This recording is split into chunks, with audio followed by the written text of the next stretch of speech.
Hello and welcome to Coding Demos. In this tutorial, we're going to learn how to use Android Shared Preference API. So what is a shared preference? Shared preference is an API that you can use inside your app to store data persistently. So for example, let's say you have a login form where you ask the user to type username and password. Now every time the user opens the app, he has to retype those values again and again.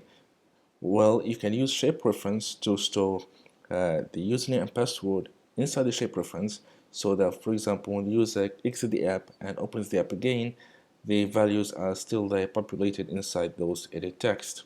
That's one example. Let's say you want to allow the user to customize the color of the app. Well, you can store those colors inside shared preference.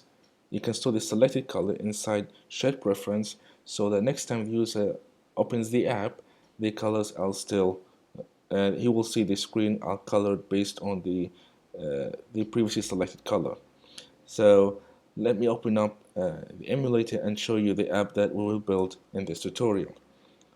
Okay, so here I have three buttons, and each button represents a color. So I have three buttons: red, green, and yellow. So what I'm asking the user is choose a color for the app. So when the user select the red color, I'm going to color the toolbar and the status bar. So let me select the red color. So you see the color is colored for the toolbar and the status bar. Now let's say when I exit the app, okay, now let me open up the app again, and you can see the color is still there. Because why? I'm actually storing the color inside shared preference. So let's say choose green color.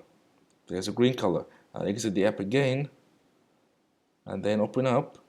Let's open up the app again, and there you have it. We have green color still there. So without further ado, let's open up Android Studio and start coding.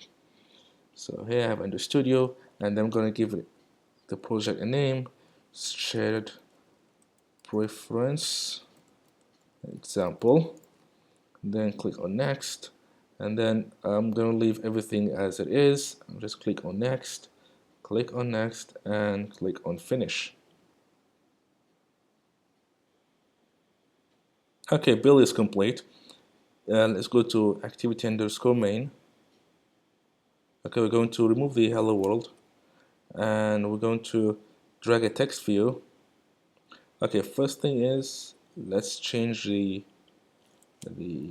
root layout from relative to linear layout, and then I'm going to remove the padding here, and I'm going to replace that with the orientation. I'm going to set that as a vertical. Okay, next thing is I'm going to add a toolbar. So by default I have the toolbar here, so let me go to resource, go to values, because I'm going to remove the I'm going to manually add the toolbar, so I have to change the theme. So I'm going to do that in styles, and then here in the parent I'm going to change that from dark action bar to no action bar. Okay, now close that. We have nothing right now, so I'm going to add that manually. I'm going to scroll down and look for the toolbar. Where is the toolbar? Yep, there is a toolbar, so I'm just going to drag that on top there. Okay. Next thing is I'm going to okay, I have an ID for the toolbar. That's great. Another thing is I'm going to add a theme for the toolbar. So Android theme. Oh, I think I have the theme already. So it's okay. So I'm going to change that. That's okay. Go to dark. Go to the design. Okay, no issues. That's great. Next is we need to add a text view. So I'm going to put that on top, and then okay, let me just add the text view and then add the buttons as well. Button 1, button 2, and button 3. So each button will represent a color. Okay. Now we'll center the text view. So before that, I'll need to change the width of the linear layout. So I'm going to change that from match to wrap content.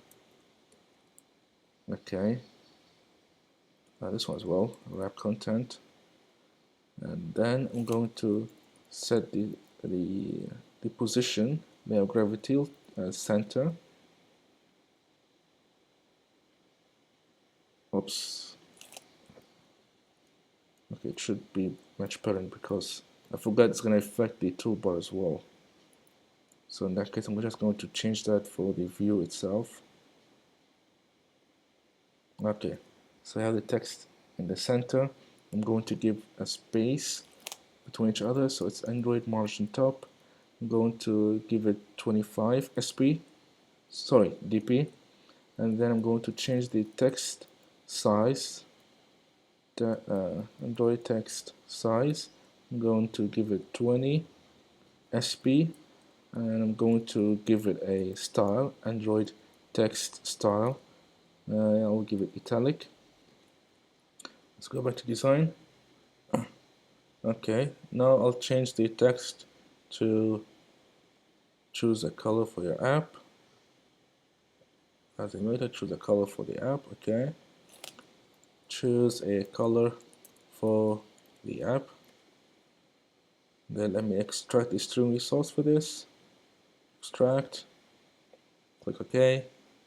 Alright, choose a color for the app. Let me increase the size a bit. Instead of 20, let me put it 25 sp. Okay, that's good. I'm going to give a space between the text view and the buttons. So it's Android margin bottom, and let's say 25 dp. Okay, looks good. I'm going to change the text for the button. So we'll first start with red color, green, and yellow. So it's red color, and then green color, and then yellow color. Okay, that's good. Now let me just extract the string resource for this button as well. Extract. Okay, good. Do for the green color. Alright, and then for the yellow color. Okay, change the ID, so it's button red, and then this one is button green, and then this one is button yellow. Okay, let me format the code. Okay, now we're done with the layout. Next we'll need to go to the main activity, and then we need to define the buttons and the toolbar. So we'll start the toolbar, so it's toolbar, then you call it M toolbar. Then for the buttons, button M red color, button M green color, and then button M yellow color. We define the toolbar and the buttons. Next thing is we need to set an on-click listener for each button. So it's mred.setOnClickListener. It's new onClickListener. Okay. Next thing is inside the red color, I'm going to store the color inside shared preference. So for the colors, I'm going to go to my Chrome and then look for a color. I'm just going to copy that, and then I'm going to store that inside colors here. So I'm going to call it, let me just duplicate this, change the name, color red, and then give the code here, red, and then this one is color green and color yellow. Now we have the colors. Now go to main activity again, and then we're going to create a method that where we can store the values inside shape preference, because I don't want to repeat the method all over. I don't want to repeat the same thing all over again for the each button. So I'm just going to create a method to do all that. First we need to store the values inside a shape reference. So we'll do private void store color. I'm just going to give it a name, store color, and then inside the parentheses we're going to give int color. Okay, so here is where we're going to do the real magic of shared preference. So we'll start with shared preferences, that's right, and then we call it m shared preference. So it's the first thing that asks for is the name. So what is the name that the name of the shared preference file? So we're going to call it toolbar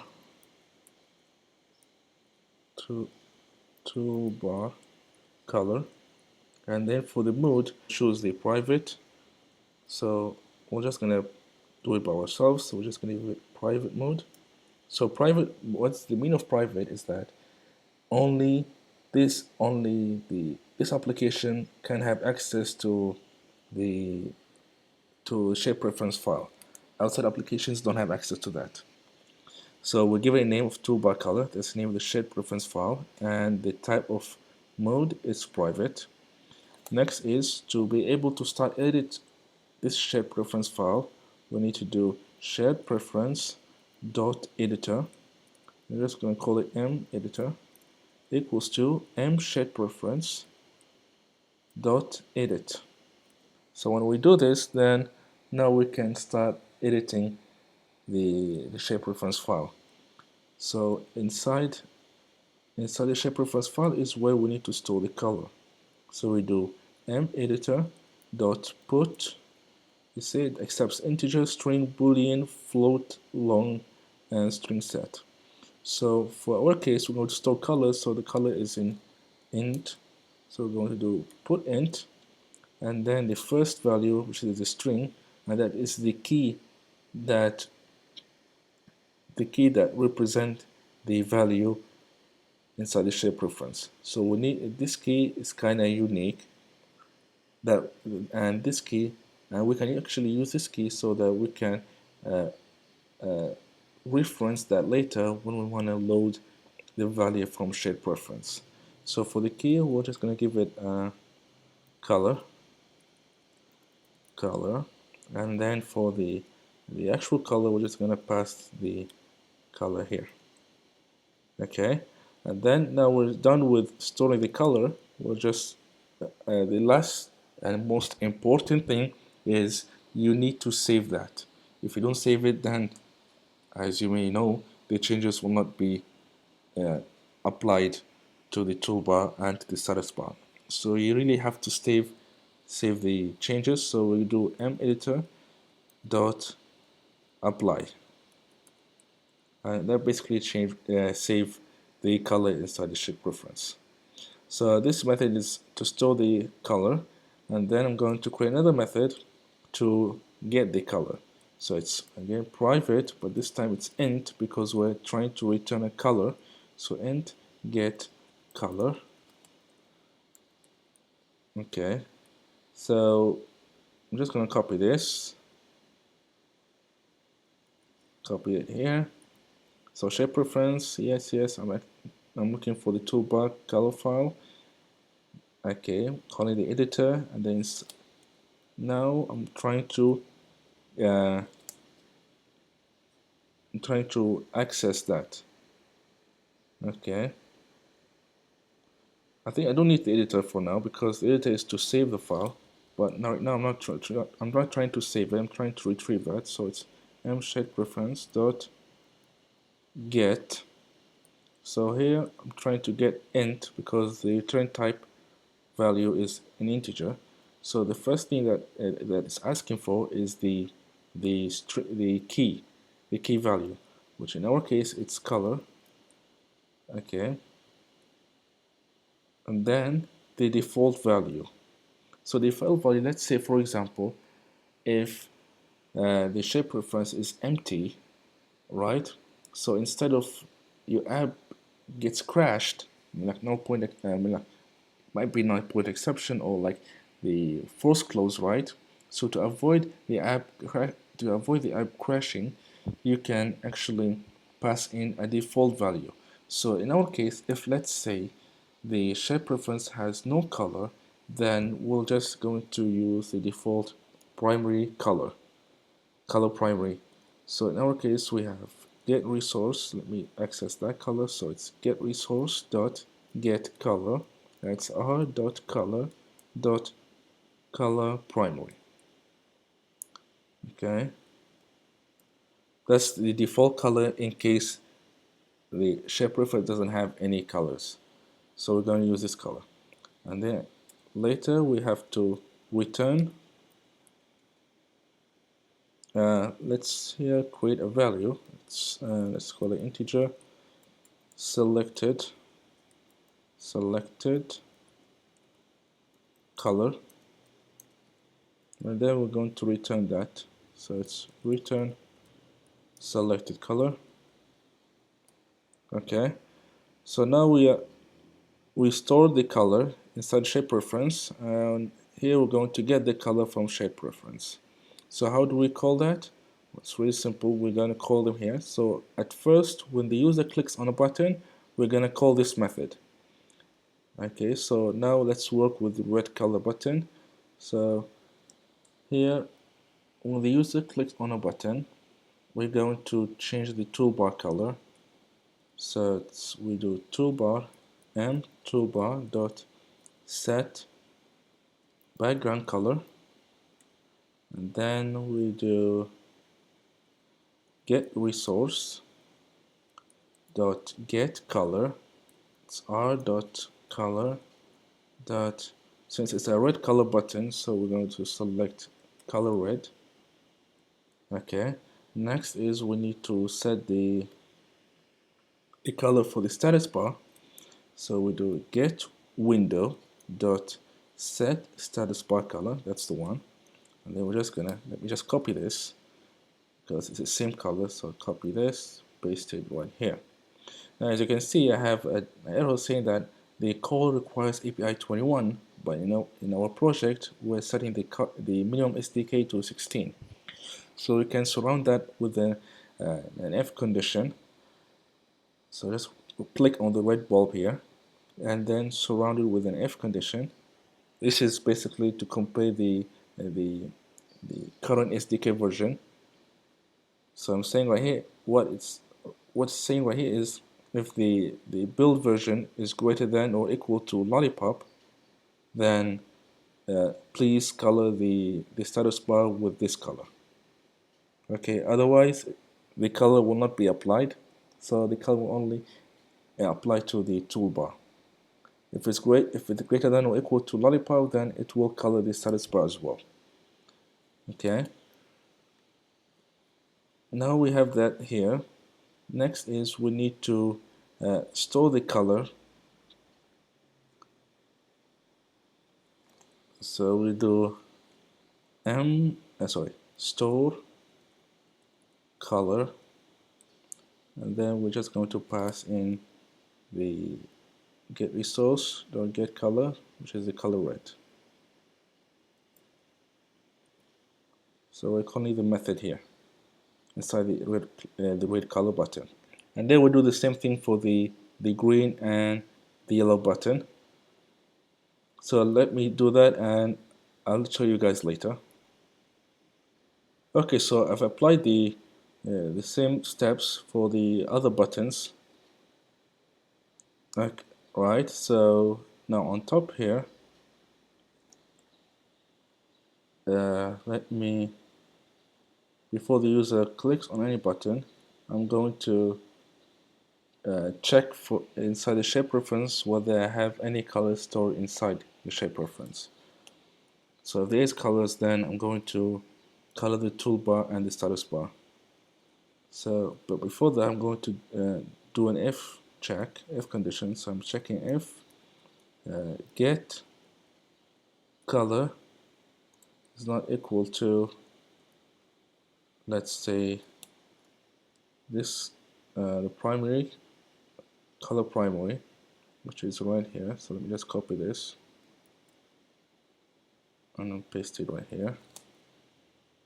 So I'm checking if the color inside the shape reference is not equal to the color primary. So I'm going to set the color through the toolbar and the status bar. So we'll do mToolbar dot set background color, and then I'm going to give it get color.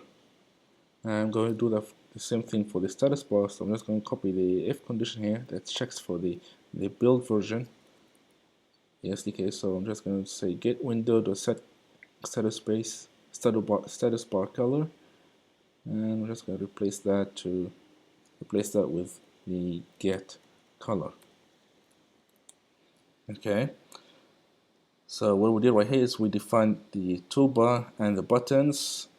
As you can see, here they are, and then I'm checking whether I'm checking the shared preference. If the shared preference doesn't have the primary color, which is the default color, then I'm going to color the toolbar and the status bar. So, and then inside the red color setOnClickListener, I'm setting the color as red for the toolbar and the status bar, as well as for the green color and the yellow color. And here I'm defining the shape preference to store the value inside the shape preference and to get the value. So it seems that everything looks alright. Let's give this a run and see how it looks like on the emulator.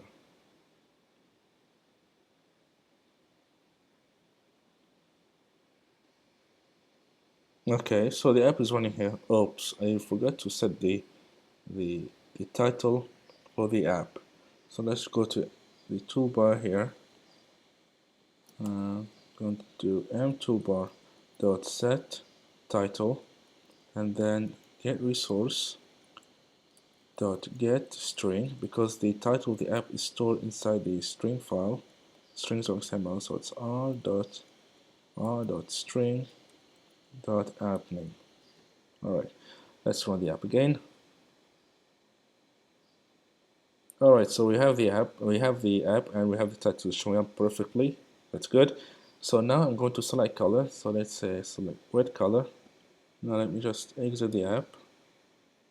Let me run the app again. Alright, so I have the red color, so do the green color as well. It's the green color, exit the app, then run the app again. Alright, so I have green color, which means these colors, I'm actually getting them from the shape preference, and that means shape preference is working correctly. That's great. Click a yellow color, exit the app again, and then run the app. So there we have yellow color, even though the title is not showing up. The title is showing up, but it's not that clear. But never mind, as long as the color that I've selected is showing up perfectly, then it should be fine. Now let's say, for example, if I exit the app, right now the color is yellow is showing. The color yellow is showing in the toolbar and the status bar. Let me exit the app, and then let's say I want to clear the data inside the app. So let me tell you what I'm talking about. Let me select this app, shape preference, that's our app, and then I drag it to the app info here.